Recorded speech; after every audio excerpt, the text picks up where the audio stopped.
My name is Robert Johnson, and this is my service department business plan for Nissan.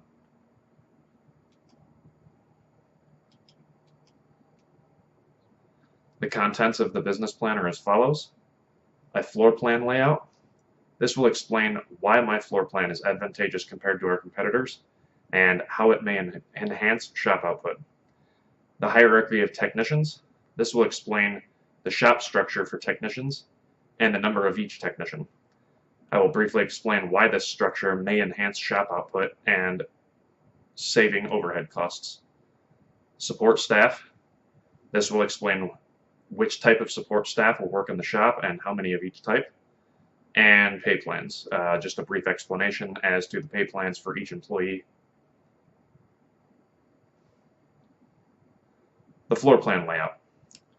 Customer enters in from the main road. The customer parks inside the service department and is greeted by a service advisor. The location of the waiting room is advantageous because it is only steps away from the service advisor in case the customer has any questions. The vehicle is then driven by a porter around the outside of the building into whichever bay the technician selects.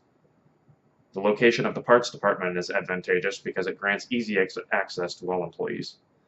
The vehicle is then parked exactly where the customer left it, which enhances ease of use.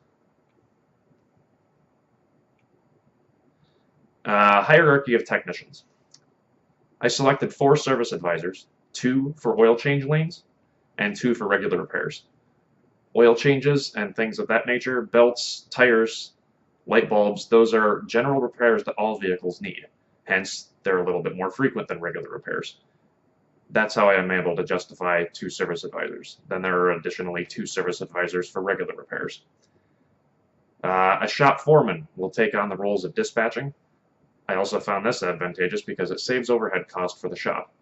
Instead of having to hire a separate dispatcher, the shop foreman can take on those roles as well. 4 D-level technicians. Again, this reciprocates what I said a second ago.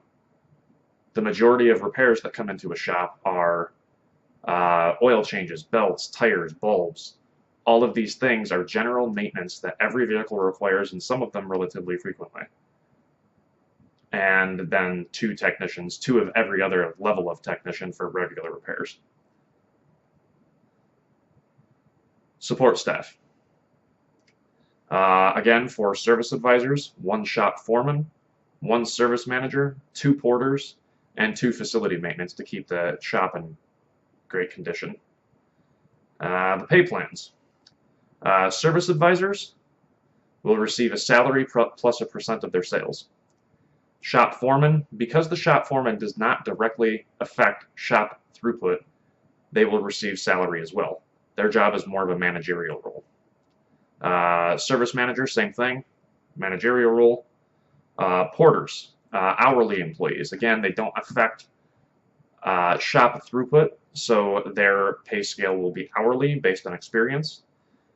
Technicians, A, B, and C level technicians. Most of these technicians have an enormous amount of experience, at least the A and B level technicians do. So therefore, a small salary plus flat rate. This gives the technicians the ability to still impact their salary based on how much work they produce, instead of making their salary purely based on how many hours they work. That will not give them the incentive they need to complete work on time. D-level technicians, most of those guys are going to be hourly, oil change technicians, things of that nature. My summary. The main points to remember from this business plan. The floor plan is unique. It allows for a perfect flow of the shop and customer ease of use. With the shop foreman in a dispatching role, we were able to complete more work while eliminating overhead costs of an additional dispatcher. The customer is our main concern here.